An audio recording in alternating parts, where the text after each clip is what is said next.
Okay, welcome to one of my favorite wineries, Mission Hill Winery. Wow, wow, wow. I'm going to nerd out in this one, okay?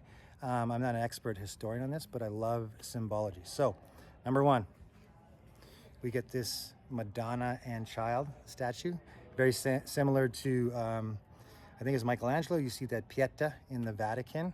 So speaking about the Vatican, the mother and child is the father, son, mother or father, daughter, mother, that Trinity. Super, super important for the symbology.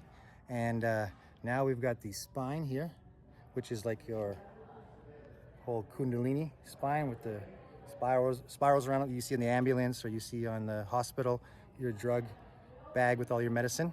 That's that spine. It also represents the male phallus for fertility, hence the mother and son right under it. And the other side, that gate, that's your female reproductive organ. And the male, that's where you get the union of a Shiva and Shakti, or male-female balance, like the yin-yang sort of thing.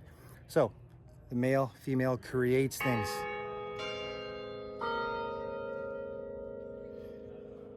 There's your magic bell, good timing. The bell, in history, this was used for healing powers or to scare off demons.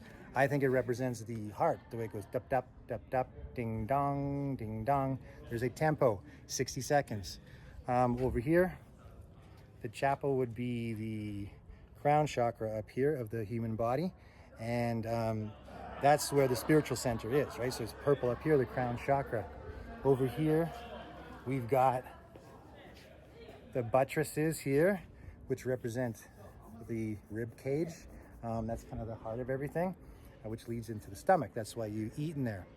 Down below, there's the belly sort of thing. There's a cellar under there, and you can go actually visit the cellar under there, and that's where we would call the belly area, where they make the wine in the depths. So Jonah and the whale, right?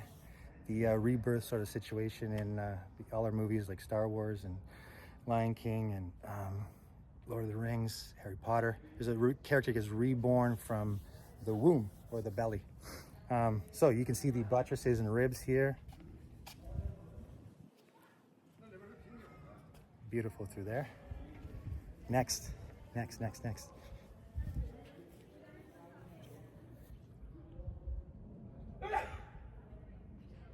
That is your amphitheater down here. This is the throat chakra. This is where everything comes out. And that's why it's in the shape of the Wi-Fi or sound waves, right? Or almost like an ear. So it makes an amphitheater acoustic resonance within the shapes, right? So you've got the whole body here. You've got the whole spine with the Kundalini, the chapel with the crown chakra, the throat chakra for singing, the ribs with the buttresses, the gateway here would represent the female, with the male, and also the crown chakra is the seat of the soul, where the creation happens. So, oh man, I love this stuff, and you're gonna see this everywhere you go, whether it's the Vatican, it's the Champs-Élysées, the pillars in Washington, the obelisks. You see them in Sagrada Familia, Vatican. You see them in Egypt. You see them in France, in the Notre Dame, right? The two legs with the portal in between, right? The gateway. You see it in Chartres Cathedral in France also. England all over, Rosslyn Chapel. You see, right? Different castles have that architecture. So each building is a representation of the human body because God created it. So man is in the creation of God. God is a fractal pattern. You see, it's copying itself over and over and over again. And that's why it makes it very significant and beautiful, because these artists in the Renaissance especially were really interested in making the building a representation of the human body. And if you watch Shakespeare, he does a really, really good job of using his whole book as a structure to lay out this play, this cosmic play of, Romeo and Juliet, Shiva and Shakti, these these lovers, these twin flames that somehow find each other in fate all the time. And that's what the tower was the male organ and the opening is the female organ. That's what that means, is the unity. You see that in Sparkling Hill has the Michelangelo painting with God and Adam touching each other. You see that in the Vatican also. Famous painting with it looks like the brain, God flying in, Adam. I think is the creation of Adam. So all these symbols are going to be in all the buildings, all the churches, wherever it is. You know, you got Islam, you have the Mecca, the big tower, the clock tower. You have the box, and that's another story what the box represents. Buddhism, in Hinduism, you have your chakra lines.